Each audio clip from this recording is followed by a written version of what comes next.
I've spoken to so many people and have been inspired by their stories about the work they're doing in the world, and I know that you have too. I've heard from so many of you that you feel that these conversations are shapeshifters, that you have been able to take the information, the stories you've heard, and been inspired by these people to do your own work, to change your life, and I know that will change the planet. And another one of our creative activists is Shajen Joy Aziz, and she's an award-winning international best-selling author. She's an educator, a filmmaker, a motivational trainer, and speaker. And she is really passionate about creating a world where our children can thrive in powerful and positive ways. She is the author and co-creator of the international best-selling book, and film, Discover the Gift, It's Why We're Here. She's really started a movement, and as you all know, that's what I want to do with the Creative Activists. We're in the midst of starting a movement. So welcome, Shajen. Thank you so much for such a warm welcome, Ray. It's such a pleasure to be here with you and with all your listeners. Thank you. I'm glad you're here too. Shajen and I met a while back. I found her information on LinkedIn and I called her. And then I was blessed because I got to work with her. She was my coach for a while and helped me to hone in on really what it is I wanted to do. And it was all about sharing stories. And I didn't know at the time when we did the work that this would be the culmination of it, or one piece of it, I should say. It's not the culmination, it's a piece of it. And hosting this Creative Activist Summit. So thank you for working with me and sharing your ideas. So I would like to ask you, who or what inspires you? That's a wonderful question. You know, there are so many people and things that inspire me. And what inspires me absolutely the most really are the children. For many, many years, I was a school counselor and a public school administrator, and I'm a licensed special educator still with a master's in education. And so all of that to me is the real place of what's important to me are the children and the education and the social and emotional well-being that we can provide for them. And that ultimately is what inspires me. And through many years of working with thousands of families and schools and systems, I really have come to realize it's about you. It's about you, the individual person. And that's really the key piece is, you know, so many of the greats talk about the work begins within, and it really does. And so what I came to realize was the more that we as adults create a positive and powerful platform for the children within our families and communities where they can thrive, the more we have a chance to create real peace on this planet. And they're our real resource. They are our most precious resource.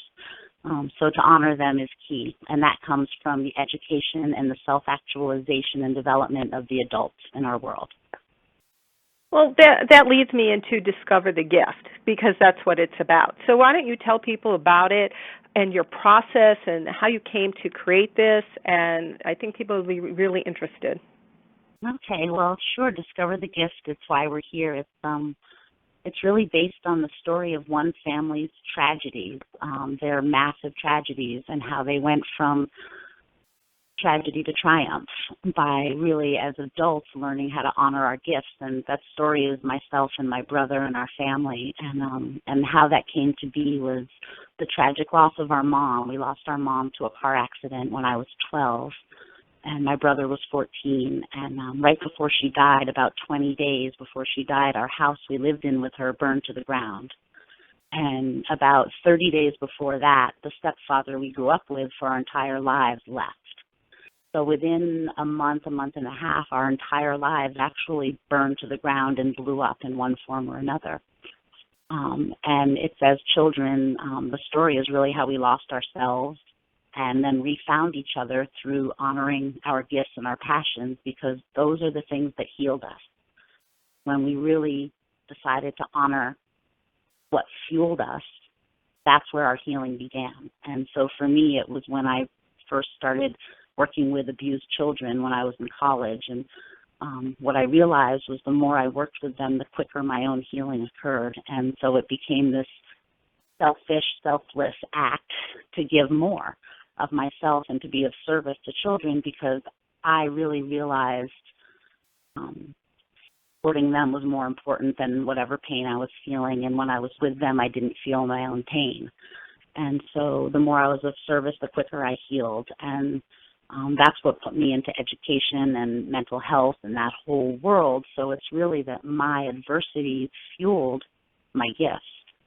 And that's really what Discover the Gift is about. And it's about honoring those things that really light you up and inspire you, and the places you've been really wounded. You know, if we really think about it for a moment, we can look in the United States at the Amber Alert system. Our national child abduction system was created out of one family's biggest tragedy. Yet what they gave the nation was a gift. And so in big and small and tiny ways, we all get to live that, whatever way that is for us, in our own lives and families and communities. What are some of the steps that you took in your healing to do that, besides being of service? I know there are people saying, oh, well, she did that, but what can I do today? One step that I could take, I think there's two pieces to this. How do you suggest people find their passion and their gifts? And the other piece of it is, how do we turn our stories of challenges into opportunities and possibilities? How do we reframe that? Great questions. Well, first of all, you know, if we all just pause for a moment, you know, and really take a nice deep breath and just get present, like really present. You know, get out of the chatter of our mind, of all of the things that are happening, the things we're supposed to be doing, but just be here for a moment. And really notice the shift in your energy when you get present. And so what happens is that the more we can work on being present, the more authentic we can be. And when we're authentic about who we really are, we get in touch with that truth of what really inspires us, that creative activist within us. That's where that comes from. And so there's so many ways to touch in with that. One is get deeply in touch with your passion. You know, what are your top 5 passions?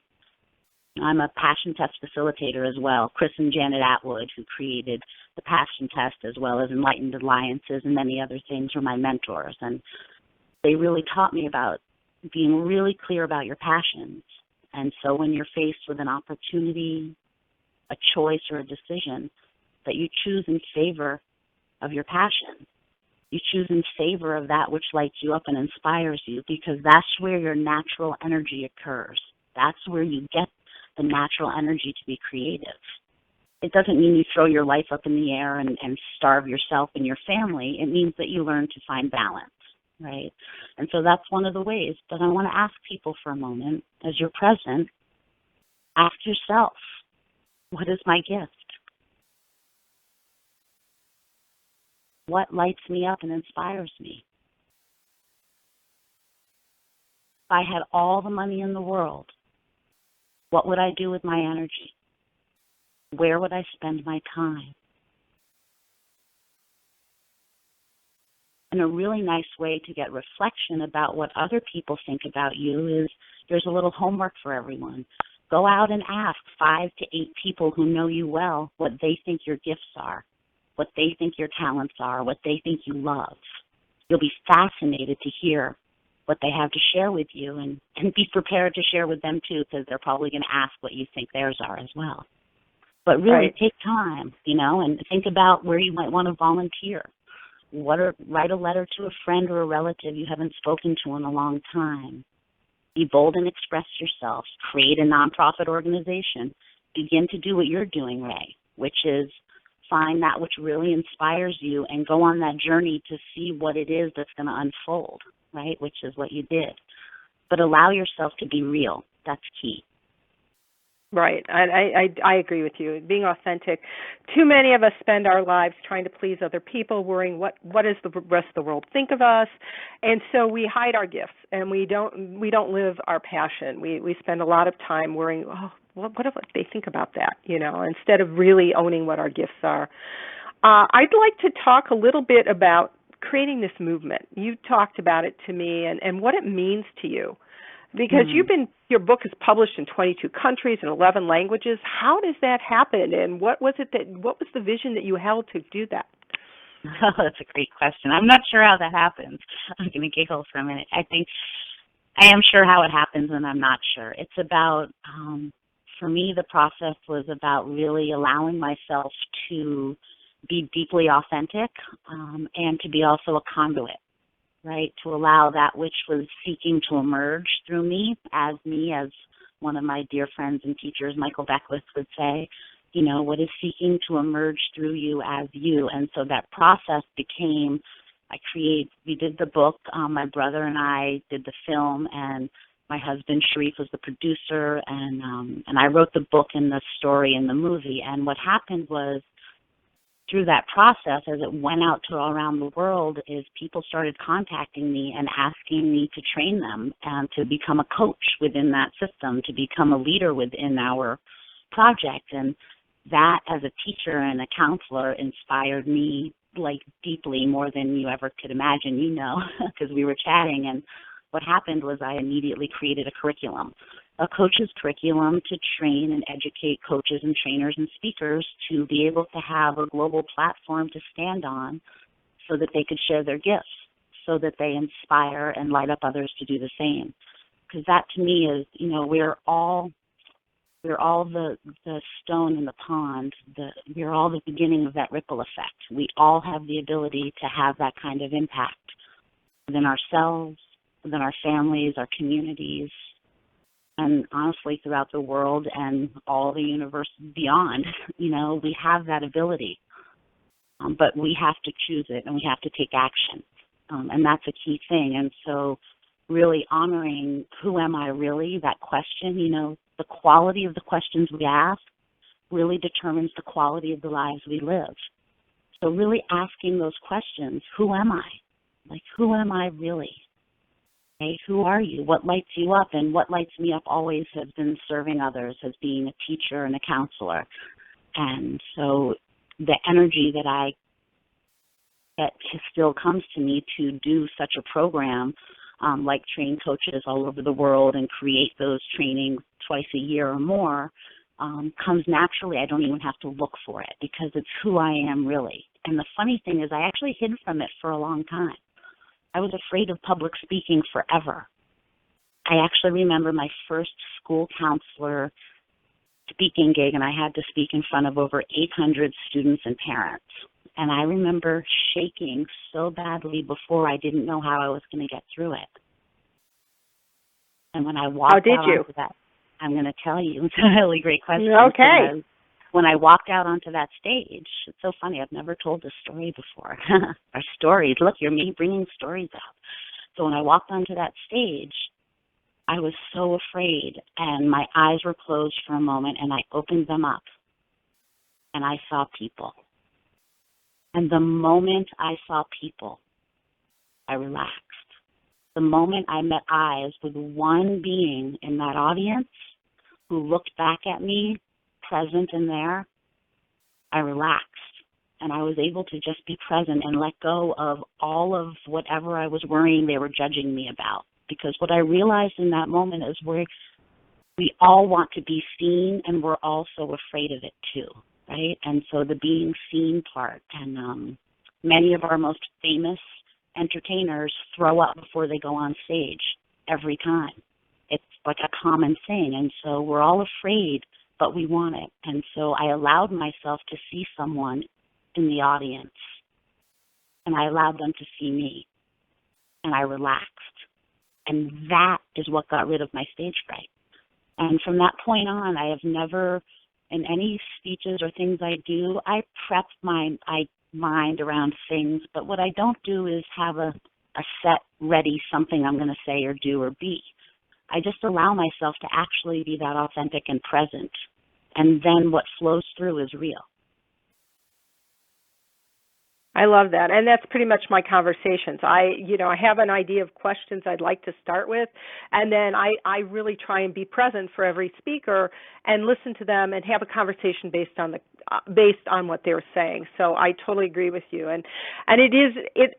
for me, I do have a little thing that I do to get ready to speak. I put my hands on my hips sort of as a Superman pose. I cross my arms as Wonder Woman, and then I spin as Rocky. And that just sort of centers me physically into when I'm going to speak. And I personally have to, you said you pick one person. I keep focusing on who I'm serving. How am I making a difference today into that person's life? They've been waiting to hear my voice and vision, just like they're waiting to hear yours, because that one idea could be the spark that changes their whole lives and ultimately their family, their communities. Exactly. That's so beautiful. And the idea is like thinking about, I love you touched on rituals, right? That was how I got over my stage fright in that moment, but that's certainly not how I speak now. I actually look at everyone when I go. I take a moment when I step out now. You and I spoke about this. And when I'm speaking in public with people, and I really be with people for a moment, I'm just quiet and with them. Okay, I lost you. Are you there, Cheyenne? I am right here. Are you there? Hello?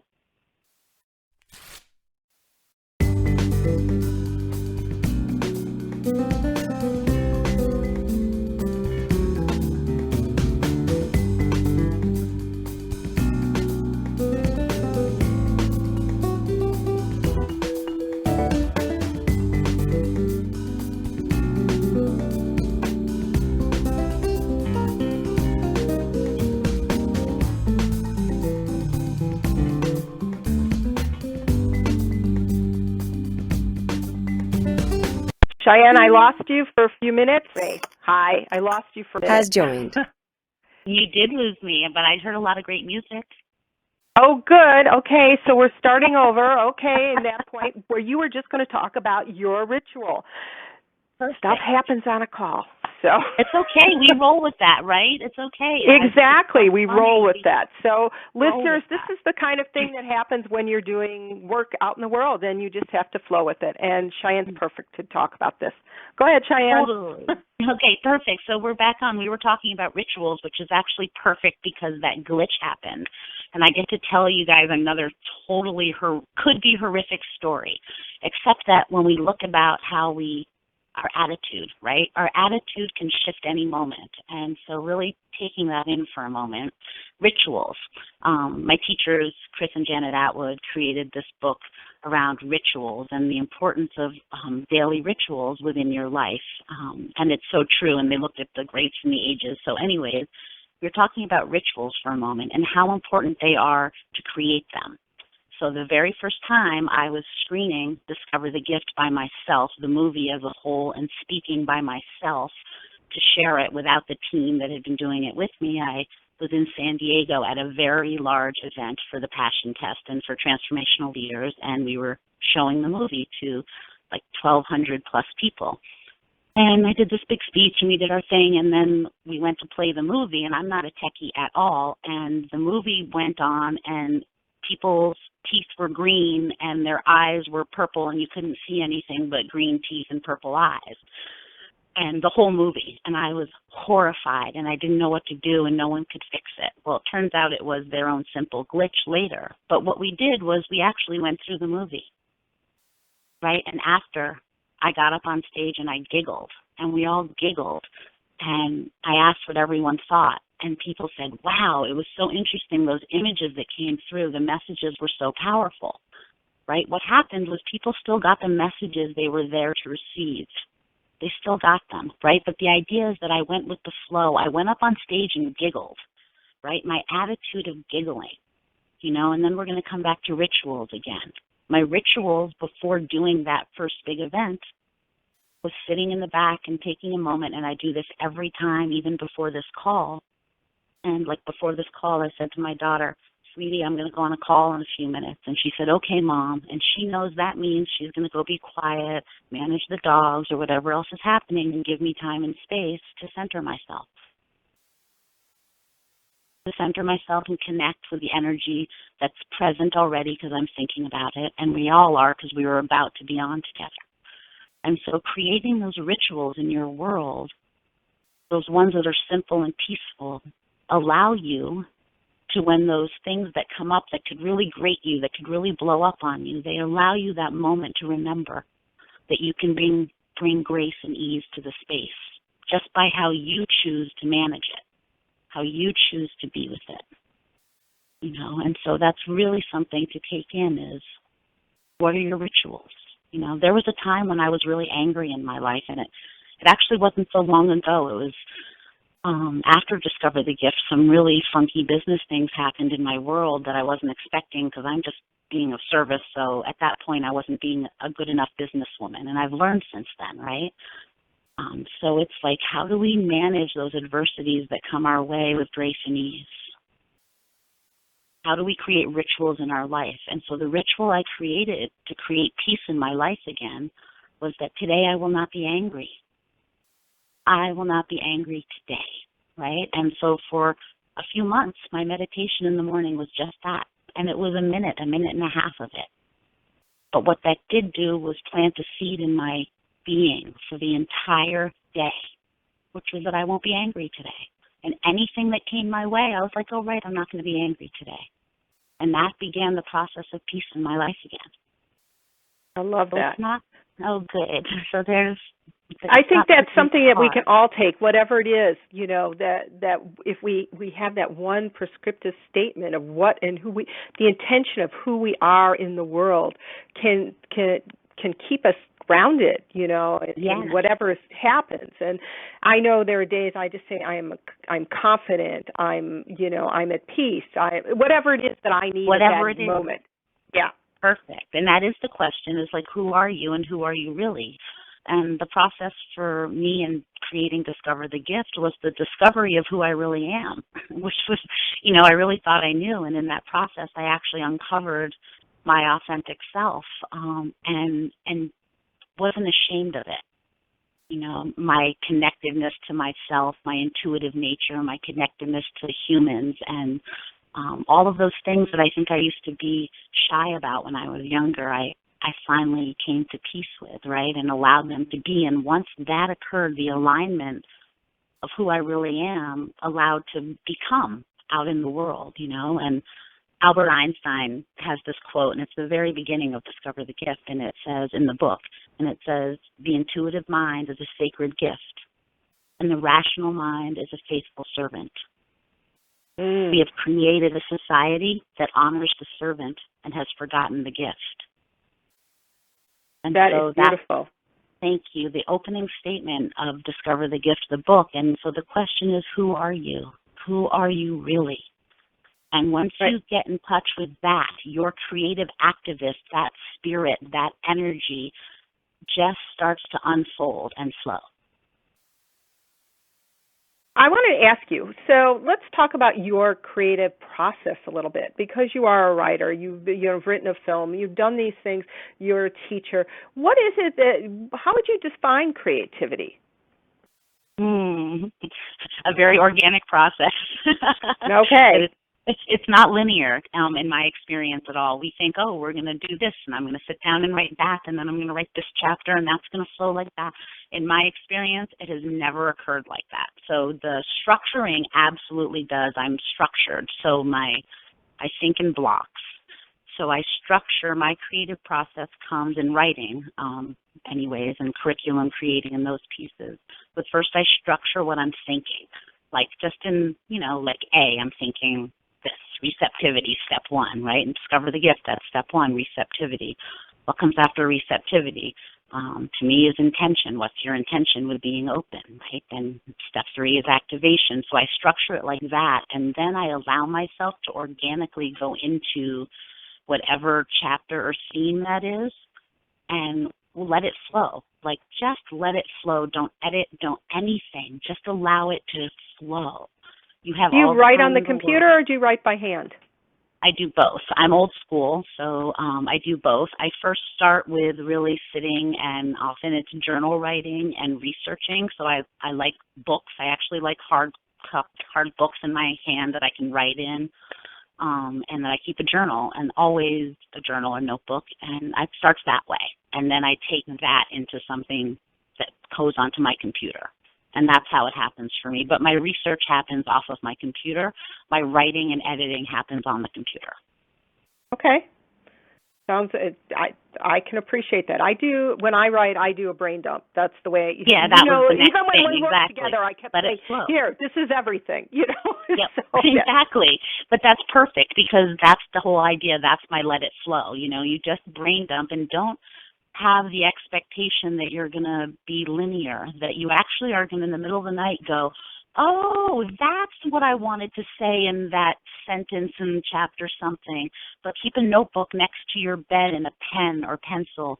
Please, if you're a writer, keep it there so that when you get those hits in the middle of the night that you think you're going to remember, you probably aren't if you don't write them down. So as a writer, write them down. As an artist, if you have a hit for, your next sculpture, your painting, or your next aha moment about your nonprofit, your business, whatever it is that lights you up, keep something next to your bed so you can write it down.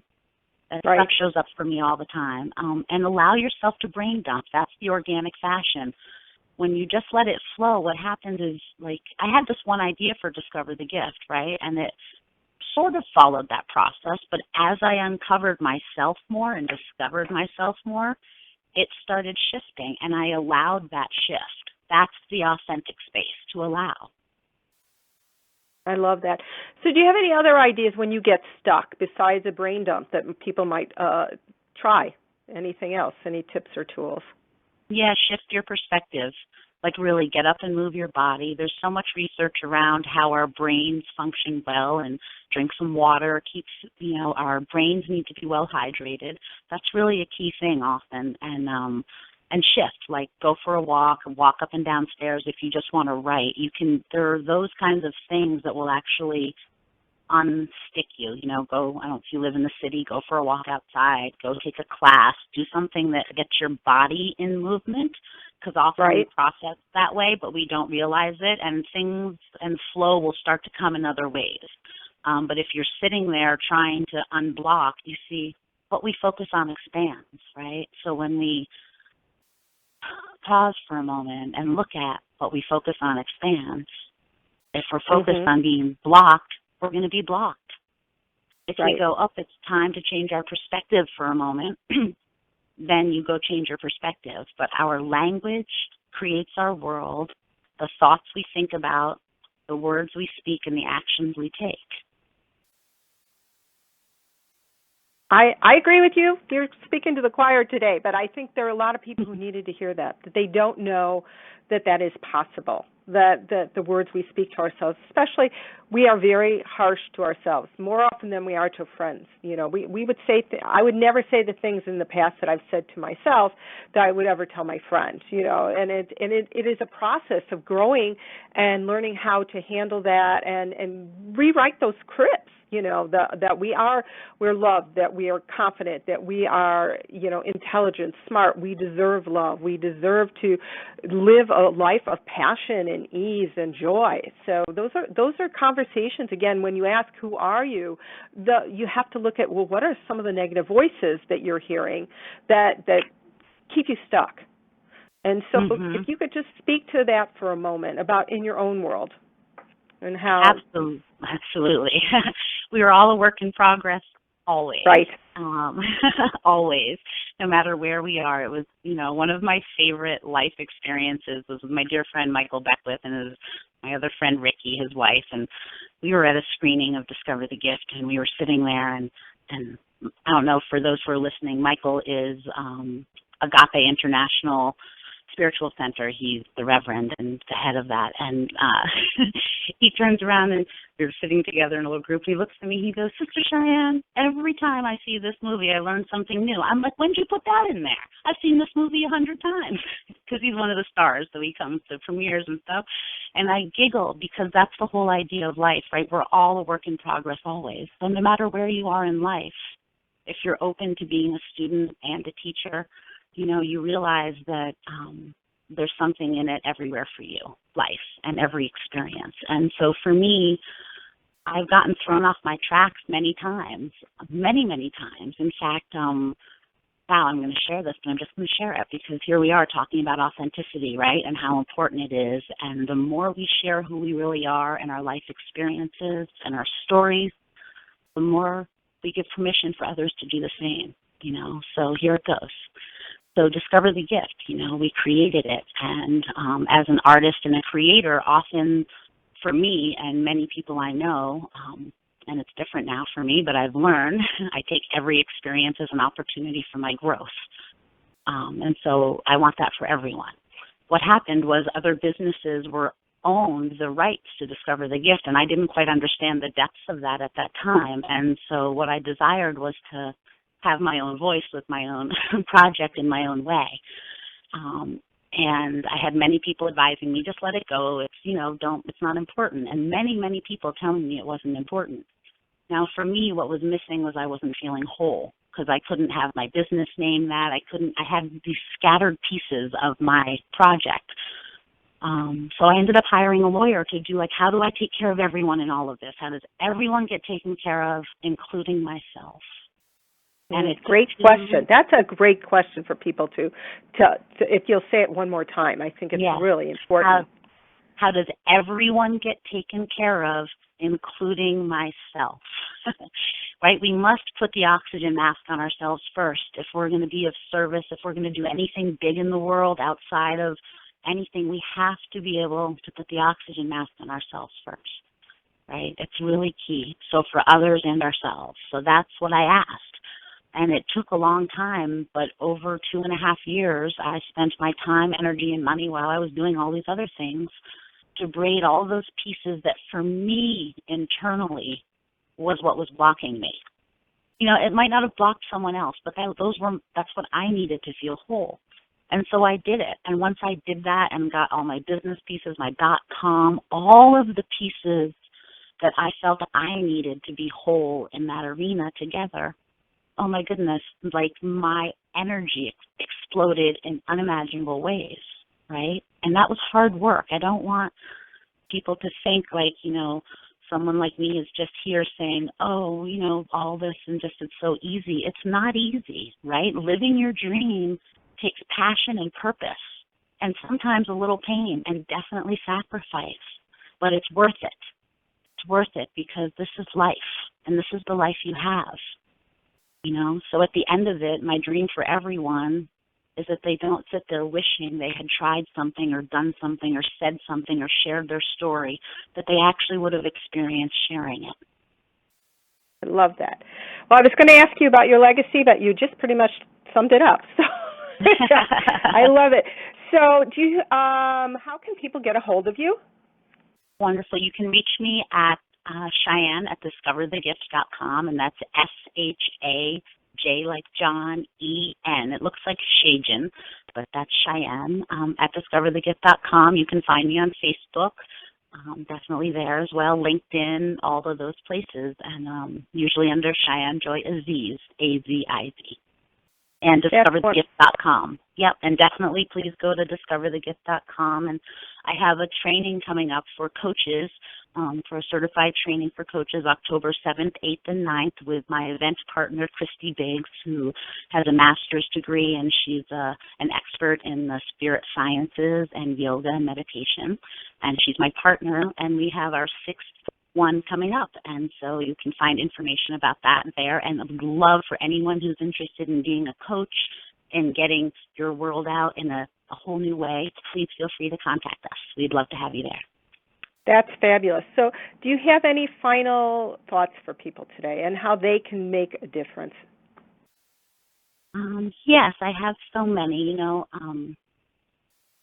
It's really important that you take action, I guess, is the biggest thing. If you have a dream, if you have a vision, if you have something that keeps knocking on your soul's door, your mind's door, your heart's space, that you take action. And we have to take action in the same way that we exercise. And we learn by doing, Jack Canfield really shares many powerful ways. That's part of his training. He's really awesome and key. But what I really want to talk to people about and leave people with is that it's actually you, right? You really are the gift, and it's why you're here. You're here to discover your purpose, your passions and your purpose, and those things that light you up. Because when you light up, what happens is you find out who you really are, and then you connect with your real crew of people. Some people call it tribe or this or that. But what I'm talking about is connecting deeply with yourself. Because when you do that, your world begins to unfold in very powerful and positive ways, and especially if you're doing it with kindness and compassion. So be kind to yourself, be kind to those around you, and follow your dreams because they're worth it, and so are you. Oh, beautiful. Thank you so much, Shajen. And I want to thank all the listeners.